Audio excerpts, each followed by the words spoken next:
रामपुर नाम के एक छोटे से गांव में मोहन नाम का एक गरीब लड़का रहता था। उसके परिवार में उसके साथ उसके बूढ़े माता पिता रहते थे। सोहन का परिवार बहुत ही गरीब था। उनके पास ना तो कोई जमीन थी, नहीं खाने के लिए कोई साधन था। सोहन दिन भर मजदूरी करता और उससे जो कुछ भी कमा पाता उसी से अपने पूरे परिवार का पेट भर लेता। यह देखकर सोहन के माता पिता बहुत दुखी होते। हमारे पास ना अपना घर है और ना ही अपनी कोई जमीन। हमारा बेटा दिन भर दूसरों के खेतों में मजदूरी करता है और उसके बदले भी उसे बहुत कम पैसे मिलते हैं। हम दोनों अपने बेटे पर बोझ बन रहे। परेशान मत हो रीमा, हमारा बेटा बहुत मेहनती है, भगवान सब देख रहा है। सोहन ने कभी किसी के साथ गलत नहीं किया, वह ईमानदारी से मेहनत करता है। उसने बचपन से बहुत परेशानियां देखी हैं, पर उसने कभी हार नहीं मानी।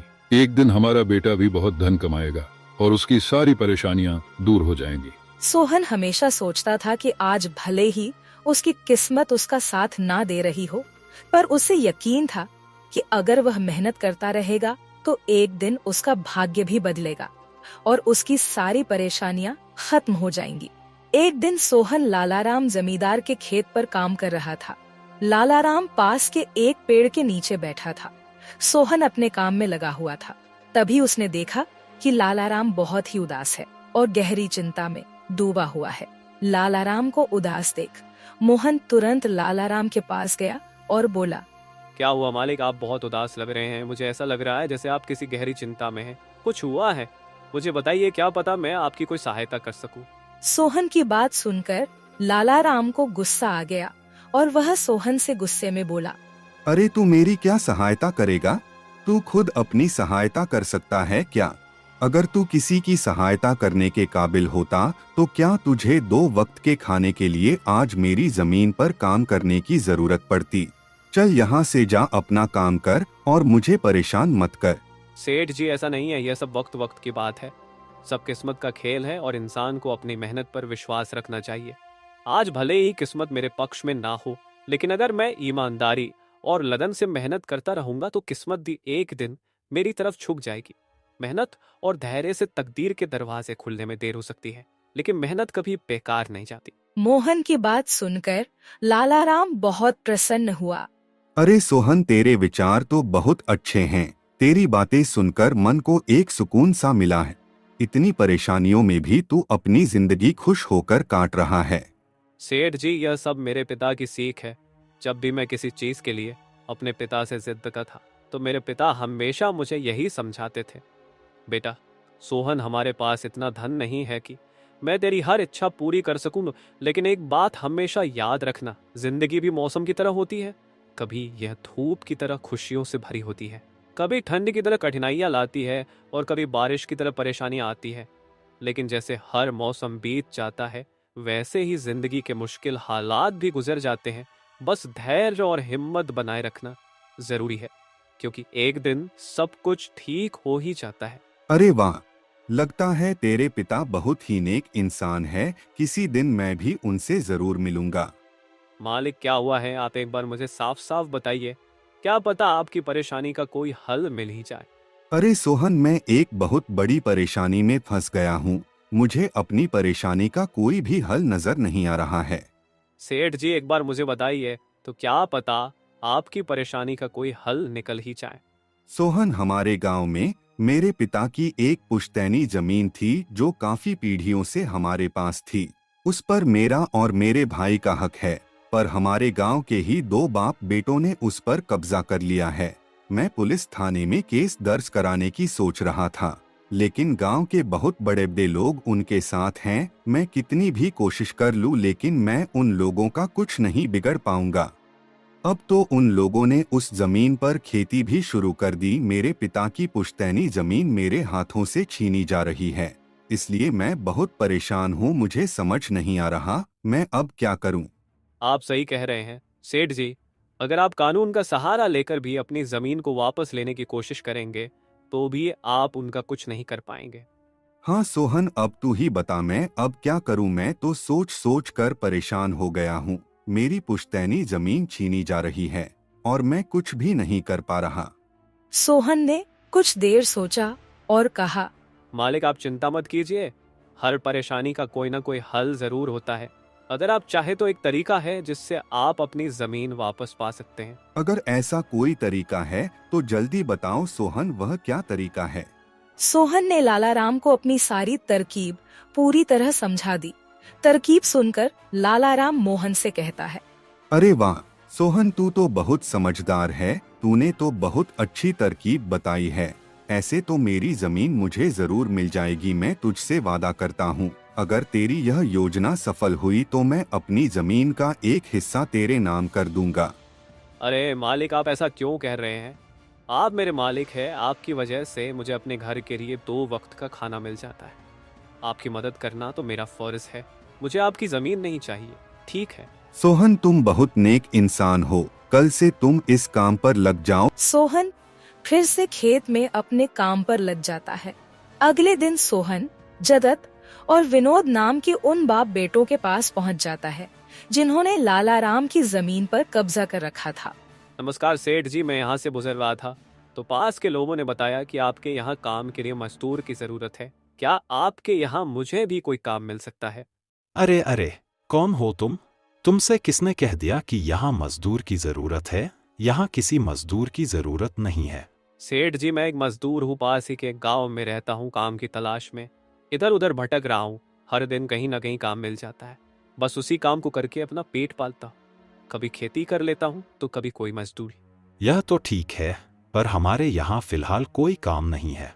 सेठ जी, मैंने तो सुना है कि आप लोग इस गांव के सबसे बड़े जमींदार हैं, आपके पास बहुत सारी जमीन है, इसलिए आपके यहाँ हमेशा मजदूरों की जरूरत रहती है।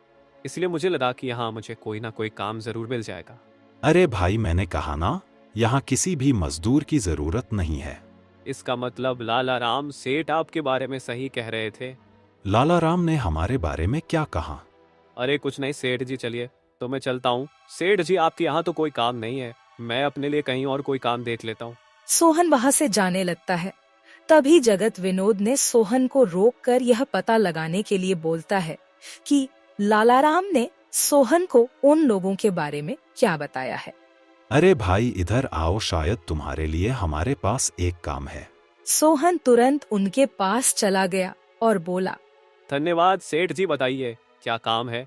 आप जो भी काम बोलेंगे मैं हर काम करने के लिए तैयार हूँ, आखिर बूढ़े माँ बाप का पेट पालना है। अरे सब्र रखो, काम तो हम तुम्हें बता ही देंगे। पहले यह बताओ कि लालाराम हमारे बारे में क्या कह रहा था। सेठ जी, मैं पहले लालाराम सेठ के यहाँ काम करता था, पर वह बहुत ही कंजूस और बदतमीज आदमी है। मैं उनकी यहाँ दिन रात मेहनत करता, पर इतनी मेहनत करने के बाद भी वो मेरी सही मजदूरी नहीं देता था। इस बात पर कल मेरी उससे बहस हो गई थी। फिर क्या हुआ? लालाराम ने हमारे बारे में क्या कहा?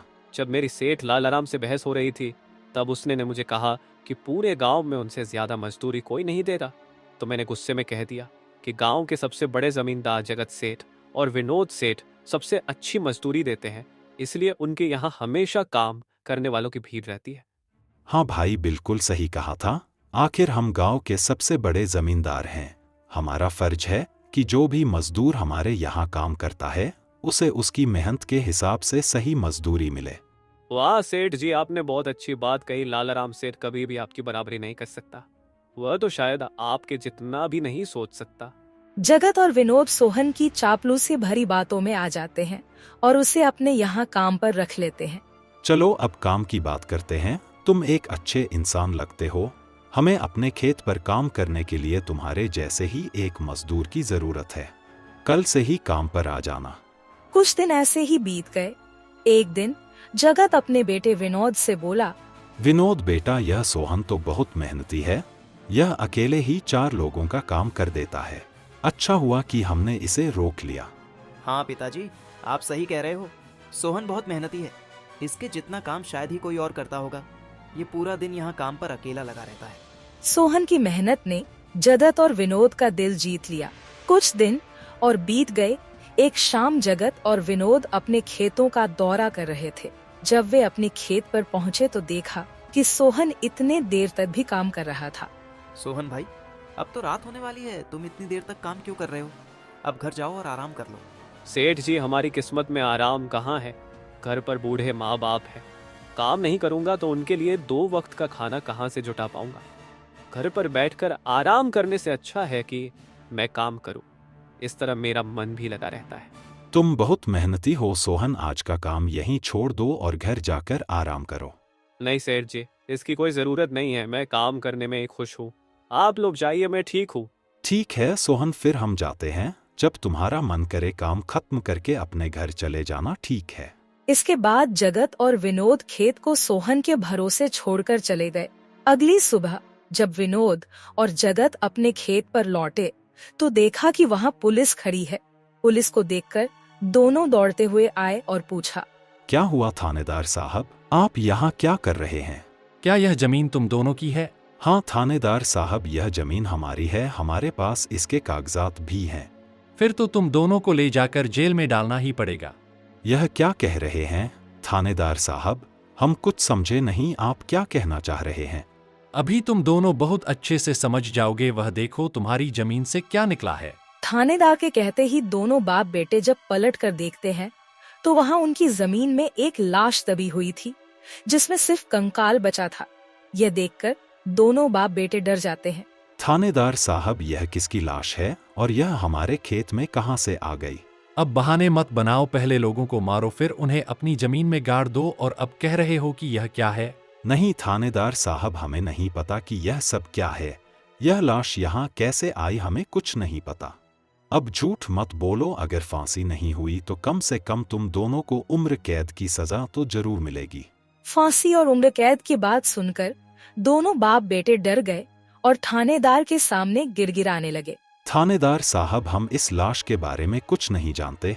हमें नहीं पता यह लाश किसकी है और इसे यहाँ कौन गाड़ कर चला गया। इस मामले से बचने के लिए दोनों ने कुछ तरकीब सोचनी शुरू की। तभी सोहन वहाँ आ जाता है।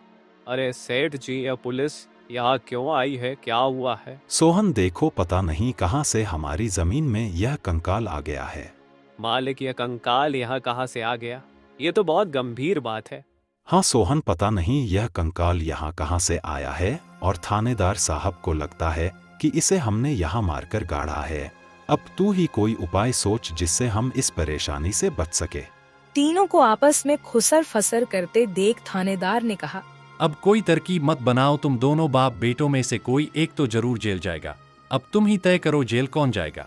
थानेदार साहब, थोड़ा सा समय दीजिए, हम तय कर ले कि जेल कौन जाएगा। मैं बस 5 मिनट देता हूँ, जल्दी से फैसला करो कौन जाएगा जेल। सोहन, जगत और विनोद थोड़ी दूरी पर जाकर बात करने लगे।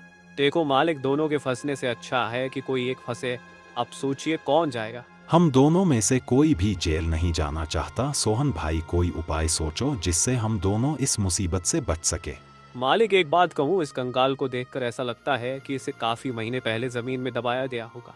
जगत फांसी की बात सुनकर पहले ही डर गया था और सोहन की बात सुनते ही उसने फटाफट पूरी कहानी सोहन को बता दी। देखो सोहन भाई, सच कहूँ तो यह जमीन हमने कुछ महीने पहले ही लालाराम से हड़प ली थी। विनोद की बात सुनकर मोहन ऐसा दिखाने लगा जैसे उसे कुछ पता ही ना हो। क्या क्या कहा मालिक आपने? ये जमीन हड़पी थी, मुझे कुछ समझ नहीं आ रहा, जरा साफ साफ बताइए।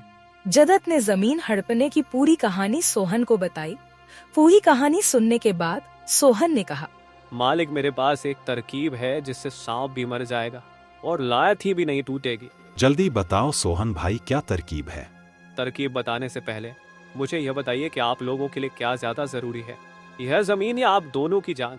सोहन, इसमें पूछने वाली कौन सी बात है? हमारे लिए जमीन से ज्यादा हमारी जान प्यारी है। तो एक काम कीजिए मालिक, आप सबसे पहले जाकर थाने आर को बताइए कि यह जमीन सेठ लालाराम की है। आप उनसे बोलिए कि हमने तो कुछ महीने पहले ही यह जमीन बस काम करने के लिए उनसे ली थी, बाकी का काम मैं संभाल लूंगा। अरे सोहन, लेकिन इससे तो हमारी जमीन हमसे छिन जाएगी, फिर क्या होगा? नहीं मालिक, शायद आप मेरी तरकीब समझ नहीं पाए। जब आप थानेदार को बताएंगे कि यह जमीन सेठ लालाराम की है तो पुलिस किसे गिरफ्तार करेगी? सेठ लालाराम को। और जब लालाराम जेल चला जाएगा तब आप लोग फिर से जमीन पर कब्जा कर सकते हैं। इससे आप लोग भी जेल जाने से बच जाओगे और जमीन भी आपके ही के पास रहेगी। सोहन की तरकीब सुनकर दोनों बाप बेटे दंग रह गए। वाह सोहन भाई, तुम तो बहुत होशियार हो। आज तक तुमने हमें अपने काम से खुश किया था, अब तुम्हारी बुद्धि हमारी जान भी बचाएगी। इसके बाद तीनों थानेदार के पास गए और मोहन ने जो कुछ कहा था वही बात दोनों बाप बेटे थानेदार से कहने लगे। थानेदार साहब, यह जमीन हमारी नहीं है। हमने कुछ महीने पहले ही काम करने के लिए यह खेत लालाराम सेठ से लिया था। वह जब खुद फंस गए हो तो अब किसी और को फंसाकर अपनी जान बचाना चाहते हो ना? साहब, अगर आपको हमारी बात पर यकीन नहीं हो रहा तो आप सोहन से पूछ लीजिए। वह हमारे साथ बस कुछ दिनों से ही काम कर रहा है। इससे पहले वह सेठ लालाराम के यहाँ काम करता था। बोलो सोहन, यह जमीन किसकी है? थानेदार साहब, ये जमीन सेठ लालाराम की है। जगत सेठ और विनोद सेठ ने तो बस कुछ समय से इस जमीन पर खेती कराना शुरू किया है। सोहन की बात सुनकर थानेदार ने सोहन से कहा, सेठ लालाराम को बुलाने के लिए कहो। सोहन, तुम एक काम करो, जाओ और सेठ लालाराम को बुलाकर लेकर आओ। सोहन तुरंत जाकर सेठ लालाराम को बुला लेता है, परंतु लालाराम अपने साथ गांव के सरपंच को भी अपने साथ ले आता है। यहाँ क्या हो रहा है? यहाँ इतने लोग क्यों जमा है? देखिए सरपंच जी, इन दोनों की जमीन से एक कंकाल निकला है और अब यह लोग कह रहे हैं कि यह जमीन इनकी नहीं है बल्कि सेठ लालाराम की है। थानेदार ने सरपंच जी को पूरी कहानी सुना दी। अपने आप को फंसा देख जगत ने सरपंच से कहा, नहीं सरपंच जी, यह जमीन हमारी नहीं है। हम यहाँ बस कुछ समय से काम कर रहे हैं। आप हमारे मजदूर मोहन से पूछ लीजिए। हाँ थानेदार साहब, यह जमीन सेठ लालाराम की है। मैं कैसे मान लूं कि यह जमीन लालाराम की है? हमारे यहाँ का थानेदार तो कह रहा था कि इस जमीन पर कोई केस चल रहा है और इस जमीन पर तुम्हारा कब्जा था, और अब तुम कह रहे हो कि यह जमीन लालाराम की है। नहीं साहब, हमने लालाराम के साथ धोखा किया था।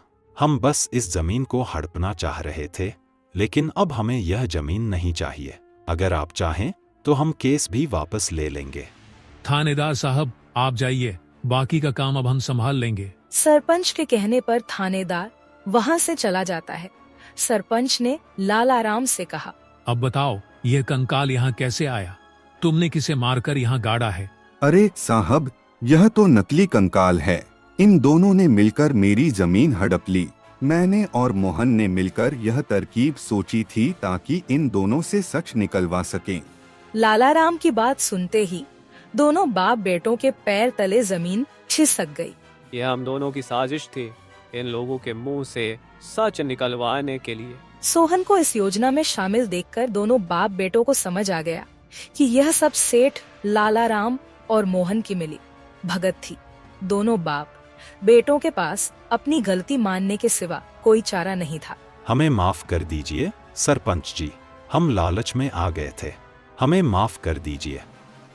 हम आज के बाद यह गलती कभी नहीं करेंगे और यह जमीन भी सेठ लालाराम को वापस दे देंगे।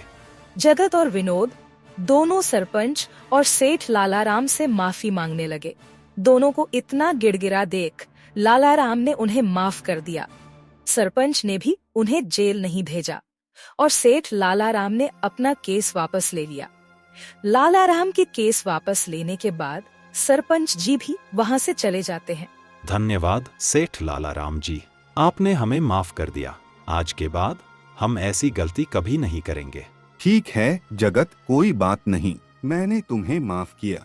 बस याद रखना कि एक जमीन के टुकड़े के लिए तुम अपनों के साथ कभी गलत नहीं करना। बुरे समय में तुम्हारे अपने ही तुम्हारे साथ खड़े होंगे। जमीन का क्या है, कभी मेरी तो कभी तुम्हारी। आखिर में सेठ लालाराम ने सोहन को जमीन का एक हिस्सा दे दिया और उसे जमीन का मालिक बना दिया।